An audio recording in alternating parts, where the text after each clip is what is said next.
आप लोगों को मैं 4 चीज़ें बताऊंगा जो थायराइड ग्रंथि के लिए बहुत ज़रूरी होती हैं। पहली चीज़ है सेलेनियम। थायराइड ग्रंथि को काम करने के लिए सेलेनियम की आवश्यकता होती है। अगर आपकी बॉडी में सेलेनियम कम है तो आपकी थायराइड ग्रंथि अपना काम सही से नहीं कर पाएगी, थायराइड हार्मोन्स को सही से नहीं बना पाएगी। थायराइड ग्रंथि जो हार्मोन बनाती है उसे T4 कहते हैं। T4 हार्मोन इनएक्टिव होता है, इसे एक्टिव फॉर्म में बदलने के लिए सेलेनियम की आवश्यकता होती है। T4 की जो एक्टिव फॉर्म होती है वह T3 होती है। आपने देखा होगा कि जब आप थायराइड का टेस्ट करवाते हैं तो उसमें T3, T4 नाम के हार्मोन्स होते हैं। जो एक्टिव फॉर्म होती है वह T3 होती है। तो T4 को T3 में बदलने के लिए सेलेनियम की आवश्यकता होती है। अगर सेलेनियम कम है आपकी बॉडी में तो T4 हार्मोन T3 में नहीं बदल पाएगा। सेलेनियम आपको कहाँ से मिलेगा, इसके फूड सोर्सेज में आपको बता रहा हूँ। सेलेनियम आपको सी फूड में मिलेगा, मीट में मिलेगा, एग्स में मिलेगा, डेयरी प्रोडक्ट्स में मिलेगा, ग्रेन्स में मिलेगा जैसे कि व्हीट, राइस, ओट्स, कुछ वेजिटेबल्स में मिलेगा जैसे कि ब्रोकली, पालक और मशरूम। तो ये हैं सेलेनियम के सोर्सेज। दूसरा न्यूट्रिएंट जो थायराइड ग्रंथि के लिए आवश्यक है वह है जिंक।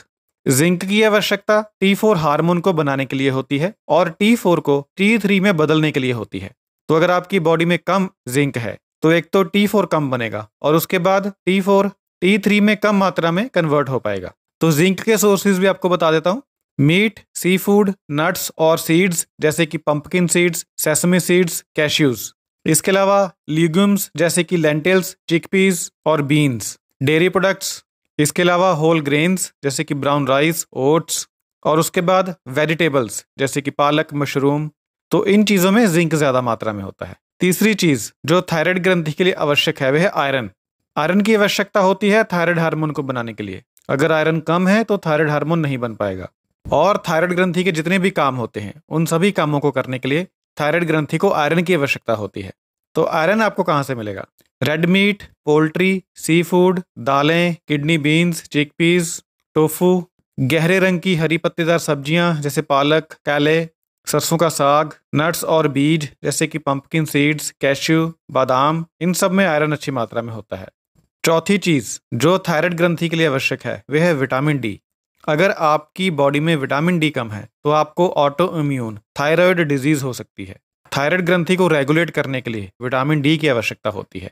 विटामिन डी आपको मिलेगा फैटी फिश में या फिर फोर्टिफाइड फूड्स में, यानी ऐसे फूड्स जिनमें कंपनी ने विटामिन डी डाला हो। एग यॉक में विटामिन डी होता है पीले भाग में।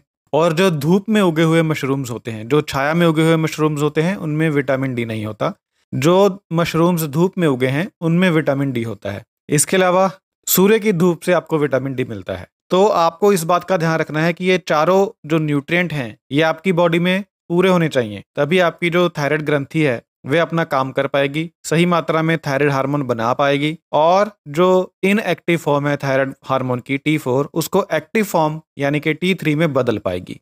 अगर इन विटामिन की कमी होगी तो फिर आपको थायराइड की प्रॉब्लम आ सकती है। Thank you so much.